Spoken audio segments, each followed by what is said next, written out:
પાલનપુરના ચંડેસર GIDC વિસ્તારમાં આવેલી શ્રીસેલ્સ નામની ઘી ઉત્પાદન કરતી ફેક્ટરીમાં બનાસકાંઠા જિલ્લા ફૂડ વિભાગે મોટી કાર્યવાહી કરી છે. Food safety officer M L. ગુર્જરની આગેવાનીમાં થયેલી તપાસમાં પ્લોટ નંબર 238માં આવેલી આ ફેક્ટરીમાંથી શંકાસ્પદ ગુણવત્તાવાળા ઘીનો જથ્થો મળી આવ્યો હતો.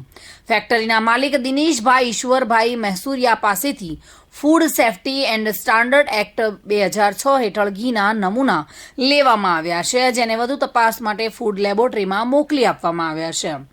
તપાસ દરમિયાન અંદાજે ₹1,03,000ની કિંમતનો 180 કિલોગ્રામ શંકાસ્પદ ઘીનો જથ્થો સીલ કરવામાં આવ્યો છે.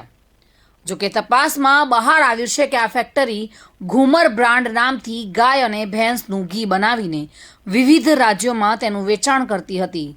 ફૂડ વિભાગે આ મામલે વધુ તપાસ હાથ ધરી છે અને લેબોરેટરી રિપોર્ટના આધારે આગળની કાર્યવાહી હાથ ધરવામાં આવશે.